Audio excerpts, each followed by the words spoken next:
everyone. If everyone's ready, we'll get started. So my name's Chris Goodfellow. I'm editor of the site BusinessZone.co.uk, and we write about startups and small businesses. And we also have a stand here. It's stand 444, and it's for our competition, The Pitch. So it's a free competition aimed at startups and early stage businesses, and it offers a great support package. So if you want to know more about that, please do join us at the stand, and we'll give you some more information.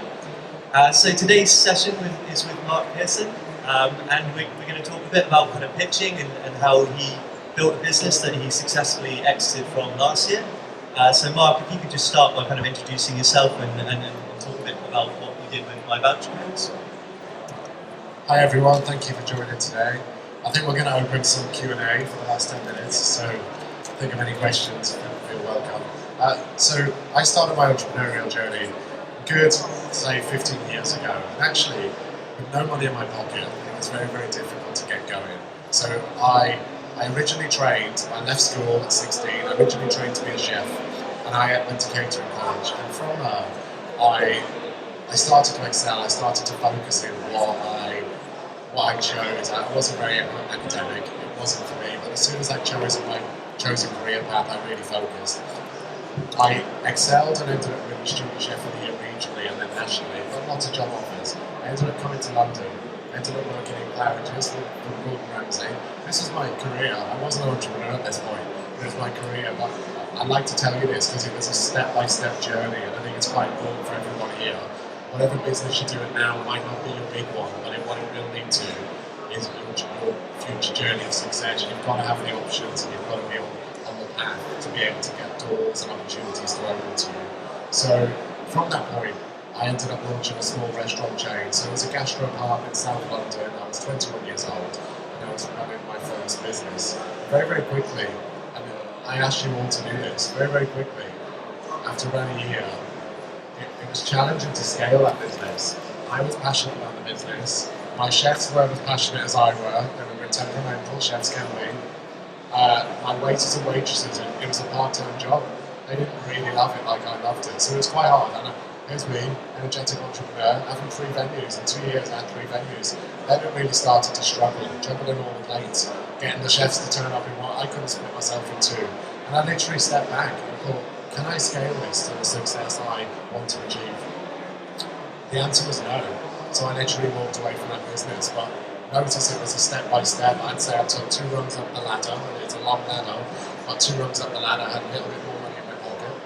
I decided at that point to go and move on to the internet. So the internet, really exciting opportunity, don't need to tell you that.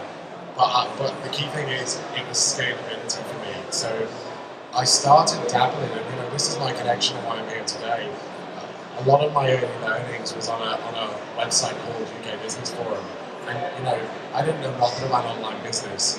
And I literally sat there and sat in my flat in South London, wanting to launch an internet business, not knowing what internet business I was going to launch, and not really knowing how to go about it. And that's the key thing. And a lot of early stage entrepreneurs I meet, they don't do it because they don't know how to, or there's too many hurdles in the way. Some people don't actually know how to launch a company, so there's a lot of hurdles in the way. So, and I was just saying earlier, on that forum, I still work with the accountants that I found on that forum today, and I still work with a PR company indirectly today.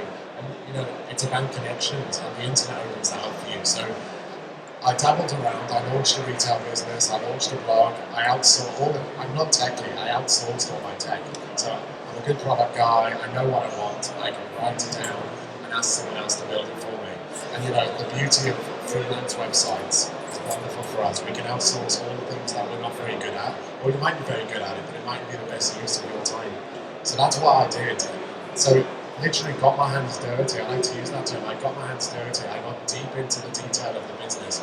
I was the product guy, I was the marketeer, I was the customer service, I was the guy dealing with the suppliers, I was the guy dealing with the delivery, and I was literally a one-man band running a small retail business. One of the biggest successes at the time for me was PR. So, I read all about PR, how to do PR. I outreached lots of different people. And essentially, ITVs this morning come back to me and say, Mark, we love your product. can you bring us your product tomorrow morning at 6 a.m. and we may or may not feature it on the show. And that was my first big break. They did feature it. It was just before Valentine's Day, and my product, which I won't talk about because it's irrelevant. What is important is I was on the journey to being an online entrepreneur. So the business was doing so. That really helped. It was a big step up the ladder. But what I quickly realised is I was in a very seasonal business. And it wasn't hard to scale. It was a fresh product, so it was delivered by the post. It was flowers. It was a certain product. You probably read and research online if you're really interested. But what it did lead me to is the whole online retail sector and affiliate marketing and offers and how to market your business. And one of the most successful marketing channels besides PR was offers. And every time I did an offer, I'd see a big spike in sales. And even customers that didn't want to purchase, they might have visited the website. If I'd sent them an email with a discount, I'd pull some of them over online. And it was a no-brainer. What a good marketing tool that is. So, I looked around, and I think this is good advice for everybody. I looked around the sector. I looked around internationally. I was seeing what other people were doing online. You can see, you can read. I love TechCrunch, if you know this. It's a great blog, platform, publishing platform, where they talk about what the latest innovations in tech are and who's launching what and how much money is being raised around the world. And it's a great way for you to see the trends, what's happening, and I still look at that today. So I seen a similar business in America doing very, very well. MyVoucherCodes is what I ended up launching. I launched it for £300. It was a very simple, ugly website, and here's a big tip. Don't get too passionate about things being perfect because you will never finish it. You will never launch it. Launch it in beta, get it live, listen to your customers, and that's what I did. £300, the ugliest website in the world, and this was in 2006. But what it was is I was able to prove it. Customers would come to the website, online website. It was simply a website directory listing all the best discounts for all the best retailers. And I was running this from my home. Some people say, to run a business, I've got to have an office, I've got to have staff. No, you don't. Keep it lean, keep it tight. Don't spend any money. I'm the tightest person probably here. I don't like to waste money, but I'll invest money where I see the opportunity to grow, and that's the key thing. So you can see how I started that business from a bedroom. And very, very quickly, being a web platform, being more or less an international business, the success grew. And using the marketing skills that I'd learned previously, and you can learn hands-on. You don't need to pay for courses, in my opinion.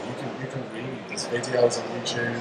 There's articles online teaching you how to do things, and a lot of it should be trial and error. For example, paid search on Google. I don't think anyone can tell you how to do it as good as you can read the top level, but I really think you need to get in there and get your hands dirty and use common sense. Put your budget and control it yourself and teach yourself as you go. So, just to give you a little further steps, the business grew very quickly.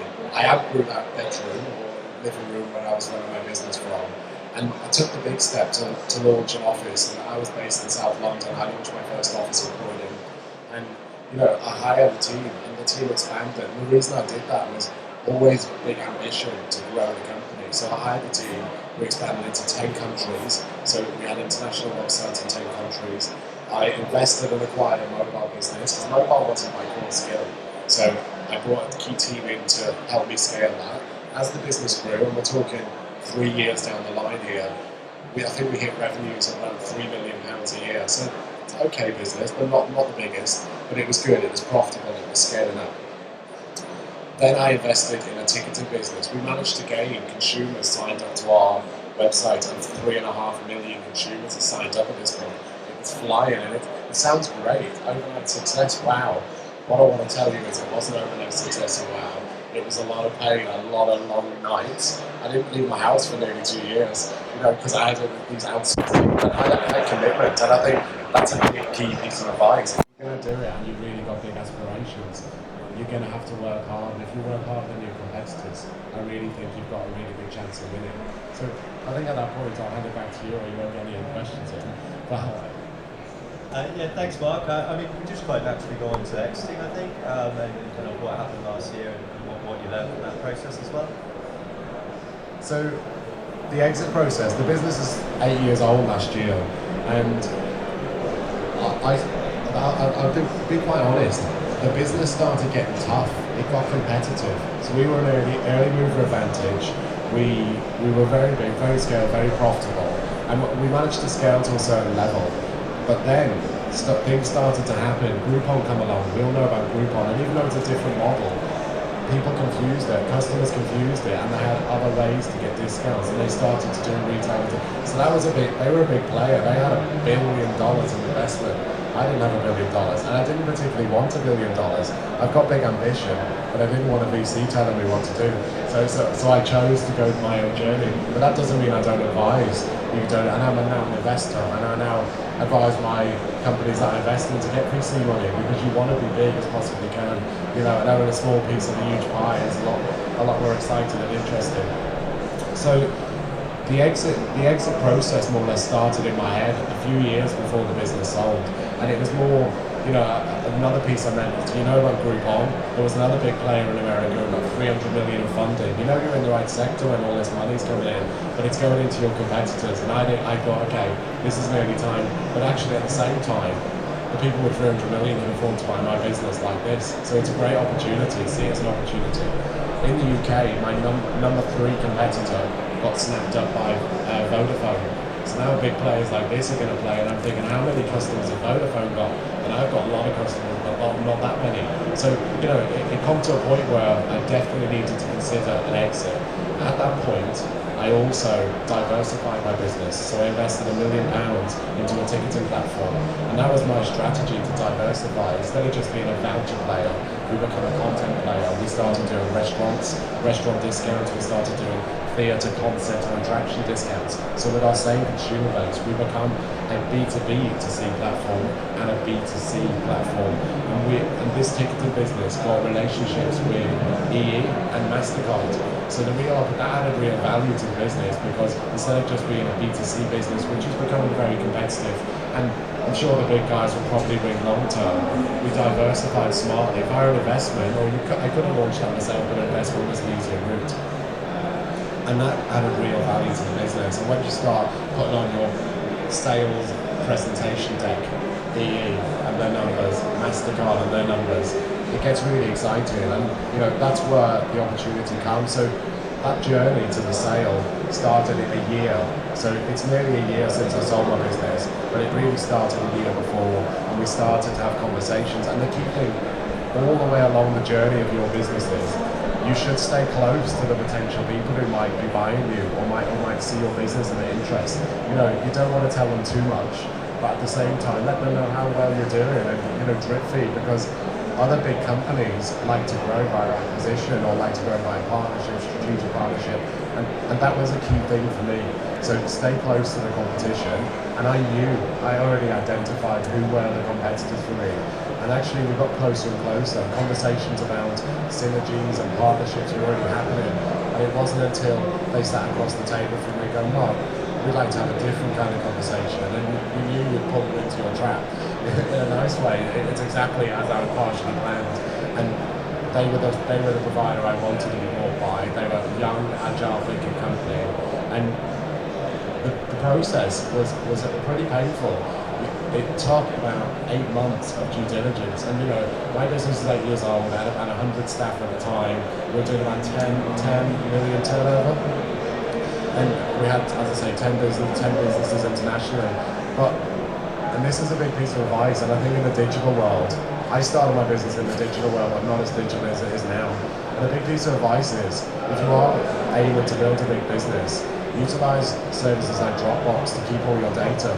Because when they wanted to know a contract from an employee 6 years ago, and we moved offices 3 times since, and my HR person has changed 3 times, and you just don't think about it today and what you're doing in business tomorrow. And that might sound like common sense, but a contract for something which seems so small, everything needs to be in a box and ticked by a lawyer. And that's the biggest piece of advice I'll say, because it's just so much legwork for me and my team. It's quite a big distraction. But actually, we got there in the end, many sleepless nights, and we got there and the deal was done. It's a very euphoric moment. At one point you're selling your baby. I built this business up, but at the same time, I built the business up to create value. So the great thing is you've exited, and it's kind of half sad, but half happy. Great, thanks Mark. And we're going to go on to pitching now. So as I mentioned at the start, Mark's here because he's going to be a judge on our contest to pitch. Applications are open now, they will be until July. So that's a year-long kind of mentoring process behind that as well. So it's not just a final kind of pitching contest, there's lots of seminars and kind of free training involved as well. So first of all, maybe just talk a bit about why you wanted to be involved with the pitch and perhaps any experience you've had with pitching in the past. So I'm aware of the pitch and I'm aware of a lot of other events doing similar things, and I think it's a great thing for early stage businesses. I think it's great for raising your profile. It's great to let someone judge or let someone challenge you, because when someone challenges you, it's the biggest drive for me. If someone says I can't do something or I'm not quite good enough, boy do I wake up the next morning with so much fire in my belly, willing to prove they're wrong. And that's what being an entrepreneur is all about. There's no one knocks on the way. So I'm not saying the pitch are going to knock you, but there's probably only going to be one winner. But it's a great journey, and it's actually a great way to network. I talked about I never left my bedroom for 2 years. If you go out to events like this, you're meeting like-minded people, and that's really important because people are going to help you scale your business. And who's the judges? Who's the people behind it? What press might you achieve by being involved in said events? So, I've been involved in the pitch loosely for a couple of years, all because of my roots on UK Business Forum. It's something that you've involved, something I've involved. So, but what I do love is seeing. I don't think there's been a better time to start a business, whatever sector that may be in. Technology, it's cheaper than ever to launch something. If it's online, the scalability is awesome. Go for it, So, and about pitching myself, I hate pitching. The only reason I'm doing this today is because it's Q&A. If I had to stand up and tell you the story, I hate the planning, the thinking. I've got to structure something. I like to just talk and flow naturally. So I always say no where I have to present. But if it's a Q&A, you managed to reel me into this one. So, but examples where I've pitched before, I've pitched for my own business awards. So Ernst & Young, I won Young Entrepreneur of the Year, and that was a pretty prestigious one for me. But I was nervous like anyone else. I kind of hate it. But as long as you show your passion, energy, and you know your business like the back of your hand, I don't think there's a reason to be fearful. You know your business better than they do. Just show them that. That's the key important thing, and that's what I'm going to advise people. Show your passion. It's quite hard, energetic. Show your energy, show your passion, show your understanding of your business, and you'll probably go very far in these events. Brilliant, thanks Mark. And the URL for UK Business Forums is just ukbusinessforums.co.uk. Just a quick plug in there. And finally, before we open it up to questions, so you started investing in companies now. I just wondered if you could kind of quickly tell me, what are you looking for when you're going through that process, and kind of maybe one or two examples of companies you've put money into so far. So yeah, I think I've got a specific way of investing, and it's evolved over the years. So I told you about my journey of 8 years of my own company, and the latter 5 years, I was very fortunate that my business was very profitable. So I invested very heavily into startups. So under my belt, I've got 8 other companies that are active companies that I've invested in. I've probably invested £3 or £4 million of my own cash into startups. So I'm a big investor. I love technology companies, and it's probably the best thing I ever did. And I'll tell you that for 2 reasons. I enjoy it. I love meeting other like-minded people. Entrepreneurs, drive, we want to change the world. I love that. You can't, and I think this is what this event's all about. But at the same time, I've created a lot of value for myself there. So I kick myself, but also pat myself on the back at the same time that one of them companies is now worth £1.2 billion. And I own a nice healthy chunk, and I invested £500,000 5 years ago. And they've scaled up, and they're called Free Interactive. I was telling you about them earlier. And, that's the opportunity in business. And, I realised myself, I can't put myself into everything 100%. And I can probably do one business really well now moving forward. Or can I help several other businesses and build value and go on several journeys? And that's what excites me most. So actually, it's the journey and it's the opportunity to build value. And it's build value for the founders, for the investors, for every single employee, and sometimes it's build value for the community. There's a lot of philanthropy going on, so all of the above are good tick boxes for me. I think what I look for the founder is so important to me. And I say founder or founding team, it's really important. So they've just got to come across, like I said before, energetic, hungry, willing to work really hard. Are you going to work? A lot of people are coming into entrepreneurship. In TechCrunch, not so a couple of weeks ago, I did get a little bit of a headache from a few people because I said, you're all aware of Silicon Roundabout, it's the heart of the tech. And I said, there's a lot of BS out there. There's a lot of wannabes, and I don't mind wannabes. What frustrates me is people aren't willing to put in the time and effort. They want to be associated with the cool tech entrepreneurs, but they're not willing to work hard. What happened to work until 2 a.m.? What happened to working weekends? You know, if you want to be a real big successful entrepreneur, be ready for that. And I think that's the key. That's what I look for in people. But I also look for people who have got real big global ambition. Can we take a company global? And I took a company a little bit global. It wasn't fully global, but this time I want to go fully big, and I want to follow people and help them on that journey. So it's all a learning curve. If I roll back 10 years ago, I don't know a fraction of what I know now. And if we roll forward 10 years, I'm sure I'll be a lot more knowledgeable in a lot many more sectors. And the key thing is, it's all about hurdles. If you're new business owners of all various degrees, you probably understand the pains and challenges that are holding you back. You know, if you can overcome them with someone's help or someone's experience, or just by reading and researching, or just trial and error yourself, you'll get to your destination so much quicker. So that's what reinvesting and mentoring in businesses really brings. Thanks, Mark. So we've got about 10 minutes left for questions. Okay, so you want to start? Yeah. Mark, have you had any failures? And how did you get across that sort of British thing of failure's a bad thing? Yeah, so have I had any failures, and how did you get over the Britishness of failures terribly bad? That's the question. So, yes, I've had failures. I'm actually very good at blocking out the failures in my head, and I think we all need to have that mindset. It's kind of, I move on. I take calculated risks in business. I understand what it'll cost me. I always think before I go into something, what good looks like, what success looks like. And if I don't get there or the journey doesn't work, you need to pull the plug quite quickly. And that's what I've always done. And using the restaurant, I was a restaurateur and I had 3 venues. Could have grown that, but it wasn't quite right, so I pulled the plug and moved on. So yes, I've had failures, and I think sometimes I've gone into the wrong sector. I've not given it the right focus. There's multiple reasons. We can all fail for multiple reasons, but as long as you win more than you lose, that's the most important thing. So don't ever knock yourself. Learn from your mistakes. Someone said to me that you don't learn from your mistakes. I think you do, and I've just 10 years on, I'll make a lot smarter decisions in some areas, but I'm still going to make lots of mistakes ahead. And the Britishness about failure, isn't it bad, isn't it terrible? Use that to grow you, use that to energize you. Yeah, okay, that didn't work, but you watch what I'm doing next. I think that's the attitude to have, and you can only do that internally. It doesn't matter what anyone else thinks. You know where your journey is and where you're going. Keep on at it. Great, thanks, Mark. Any other questions? Nobody want to pitch their business? Do you want to maybe pick another example of something you've invested in and kind of why you're looking at it?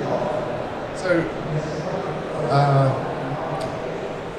as I say, I've invested in a pretty diverse range of companies, and I think that's certainly where I'm going to focus my energy. But investing in another team is so important because they've already got the knowledge, the experience, the vision, but they've also got their own challenges. And you all know, money is the difference. I think money, if you've all got the skill and knowledge for the businesses you want to go into, money tends to be the difference between you being here and you being the most successful leader in your space. And I think that's the most important point. So it might be a good thing to talk about. I was fortunate enough, my business was very profitable very early on. So it was a very, very large margin business. It was a service business, and I started off super lean from my home, and I managed to scale it, and I literally every profit went back into scaling the business. But companies that do need to raise money, there is a good appetite out there. There's a lot of investors. There's crowdfunding you must all be aware of. But they're all great choices for someone in a college. If I was 18 again and I had a business idea, I would definitely go to crowdfunding, because I'm sure if I sat there as a little 18-year-old Mark and told you my vision, I told you how I was going to do it, someone would back me. And actually, it probably leapfrog your opportunity to get where you want to be. And if you've got a more advanced business, or you're already doing revenue and turnover, there's probably people, whether it's in your community, in your network, whether it's online, there's probably people that will back you. So if you've got the energy to go big, because naturally it can take years. Organically, it can take years, and you might miss the game, you might miss the boat, or you might grow a healthy business. But what happens if you could be the supersized business? And always think of that pie. If that pie is this big and you are in a smaller piece, that's not a bad thing. But it's down to individuals too. Can you work with someone else? Do you want someone having an opinion? If you've taken money, that's a responsibility. And the money journey, you may or may not know, but it can start off with an individual investor, what we call angels, and it can go on to big institutional money. If you've got the right business idea and the right team and the right traction, you can raise lots of money nowadays. There's companies in the UK raising 20 or 30 million for an A round, who are probably a year or two old. But then companies can go on to be hundreds of millions, if not billions, of valuation. Isn't that a lot more exciting journey to be on? And if you've got that hunger or drive inside, I'd say go for it, because if you're in the right sector and the right space, don't be afraid. And the key thing is, if someone says no to you, that's a bit like failure.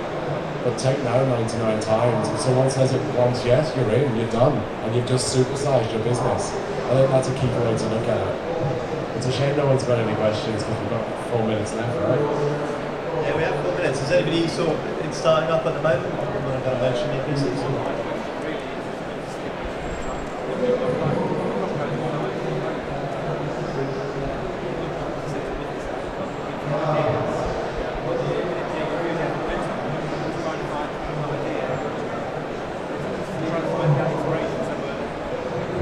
So the guy in the front row is saying he's in a position where he's looking to start a business, but he doesn't know what idea to start. And I was that same person all them years ago, where I knew I wanted to do something online because of the scalability and the excitement and the growth opportunities. But I didn't actually know, and actually, I'll go back to UK Business Forum. There's still a post there from all them years ago when I said, has anyone got a business idea for me? Now looking back, it's so naive that someone's just going to go, here you go, Mark. Here is this business idea that you're looking for. But what it did do is open up a conversational point. Other people, I don't even know these people, they're out there somewhere, collaborated in an online forum with ideas. Have you thought about this? Have you done this? Would you do this? And actually, the advice that I give before about reading industry publications, etc., that's a good way to come up with an idea. You don't need to reinvent the wheel. Do something and do it better.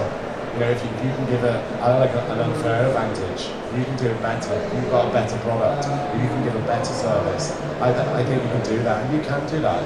Even if someone's doing it very good in the sector, you can think, you can innovate, you can come up with ways to make it better. And a lot of markets out there, a lot of sectors, they're very, very large. You only need a small piece of a sector to make a successful business. And don't be afraid. I tend to see a lot of entrepreneurs frustrated with the same question, and they might take ages. I'll talk to someone 2 years down the line going, have you done anything yet? Have you started? And they haven't, because they're waiting for their golden idea. But that golden idea might come. My golden idea, what I'm doing now, didn't really start off there.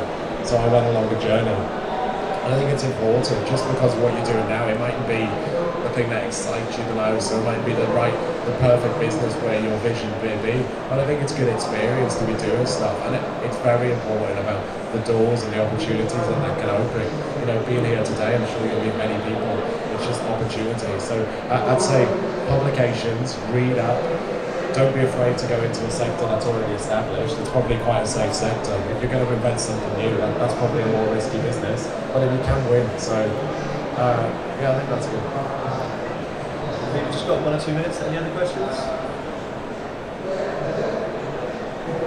Okay, so we're over on stand 444 with the pitch van, so you can't really miss us. And if you have any any questions about the competition, please come and say hello. And as I mentioned, Mark will be a judge on the final day of the pitch. So look forward to that. The other judges are sort of PCs, angels, successful business people, and we can give you a lot more information on the stand. So yeah, just thanks for coming today, and do grab us if you want to ask us anything.